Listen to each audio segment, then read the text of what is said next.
Bonjour à tous, il est temps de passer à l'atelier. Mais avant cela, un rappel de la situation s'impose. Dans le dernier atelier, vous avez mis en place un pipeline ETL pour que votre datamart soit actualisé en données chaque jour. On peut dire que vous avez un datamart fonctionnel, ce qui permettrait déjà à B2B Logistique de créer des rapports pertinents. Mais attention, ce datamart n'est pas suffisant pour réaliser des visualisations avec lesquelles on peut interagir en temps réel. Il faudrait pour cela avoir une structure de données adaptée au requêtage rapide. Heureusement, vous avez suivi le cours sur le Cubolab, et il est donc temps pour vous de créer un Cubolab avec l'outil PSW, alias Pentao Schema Workbench, que nous avons installé au début du cours. Nous ne verrons ici que la conception d'un cube assez simple, donc n'hésitez pas à consulter la documentation officielle de Pentao si vous voulez en savoir plus. Pour créer votre Cubolab, vous devez tout d'abord démarrer PSW. Pour ce faire, cliquez sur workbench.bat. Une fois que PSW est démarré, vous allez devoir vous connecter à votre datamart via l'onglet Options Connexion. Précisez les informations de connexion comme à l'habitude. Il faudra ensuite créer un Cubolab auquel on va assigner une table de faits et des dimensions, ainsi que des mesures comme dans un modèle en étoile classique. Ces dimensions devront contenir des hiérarchies ainsi que des niveaux. Niveaux qui auront eux-mêmes des propriétés et des tables attribuées, comme nous le verrons très bientôt.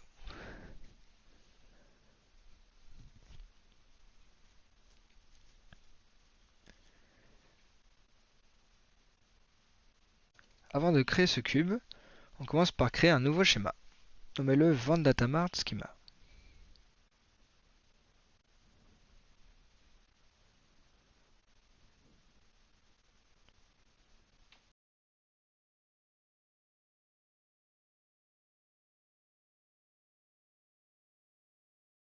Ajouter un cube à ce schéma que l'on va nommer VanDatamart Cube.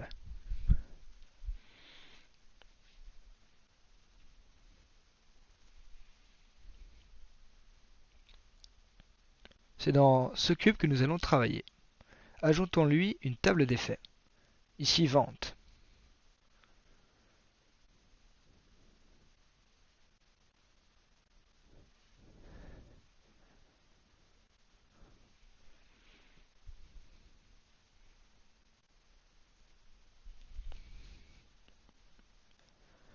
On va devoir ensuite lui rajouter des dimensions. On va commencer par la dimension client.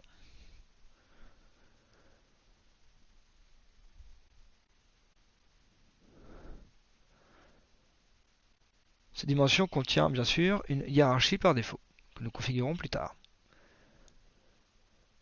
Alors, c'est une standard dimension et son nom sera client, comme vous pouvez vous en douter. Il faut également spécifier une clé étrangère qui sera ici ID client, la clé primaire.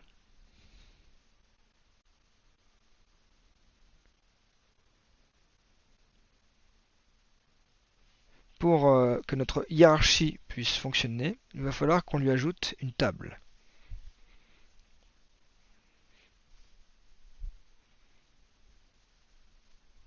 Faisons donc.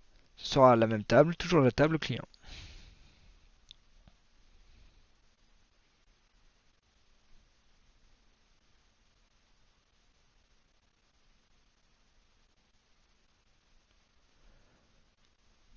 Il faut préciser la clé primaire aussi, qui reste ID client.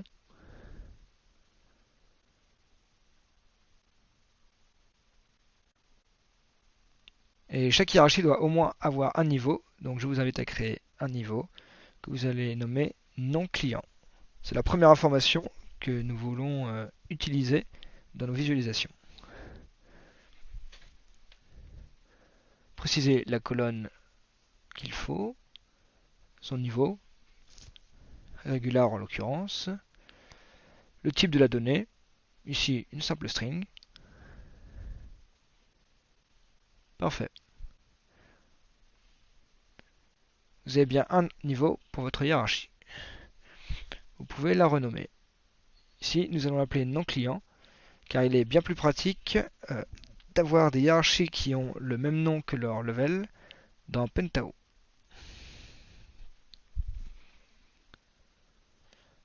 Maintenant, nous allons créer une deuxième hiérarchie qui aura toujours besoin de la table client.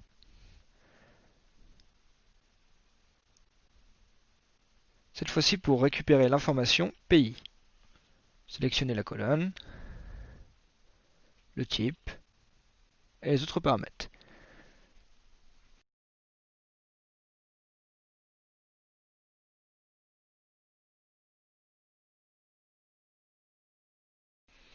N'oubliez pas de préciser la clé primaire au niveau de la hiérarchie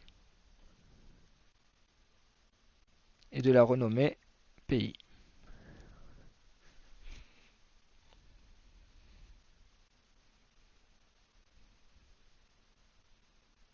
Passons à la configuration des deux autres dimensions. Commençons par la dimension produit. Sa configuration sera sensiblement la même que celle effectuée pour la dimension client. Toujours une standard dimension avec deux hiérarchies. Cette fois-ci, nous aurons besoin de nom produit et de catégorie produit. Je vous laisse à la configuration. Soyez bien attentifs et n'oubliez pas de configurer la foreign key et la primary key pour la hiérarchie et la dimension. En l'occurrence, pour la table produit, ce sera ID produit.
Passons maintenant à la configuration de la dimension temps. Elle ne sera pas une standard dimension, mais une time dimension. Faites bien attention. Les hiérarchies que nous allons récupérer ici seront jour et mois. Il faudra les configurer d'une manière un peu différente, étant donné que pour la donnée jour notamment, il ne s'agit pas d'une string mais d'une donnée temporelle.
Parfait, les dimensions sont créées.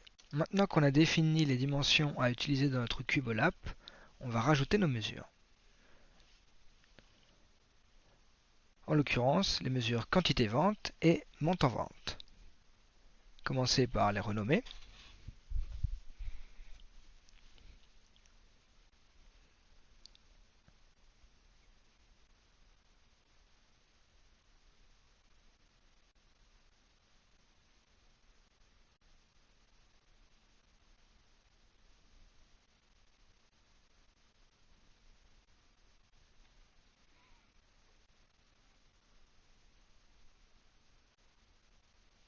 Nous allons ensuite leur attribuer un agrégateur, les relier à leurs colonnes respectives et leur donner un type. En l'occurrence, ce sera numérique pour les deux.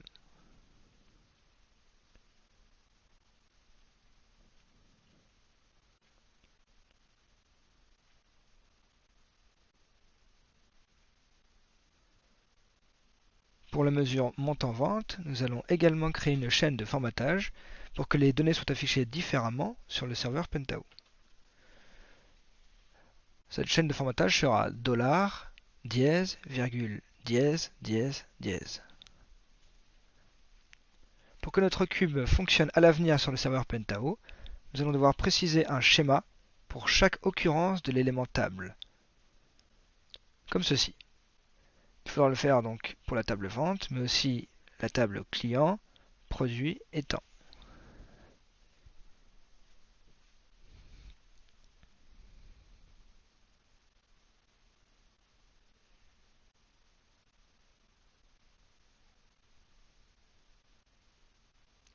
Ne vous inquiétez pas pour les croix rouges, le cube fonctionnera tant qu'une connexion BDD est configurée sur le serveur Pentao.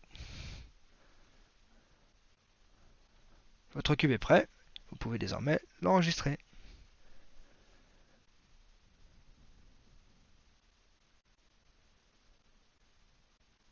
En l'occurrence, je vais l'appeler cube vente datamart.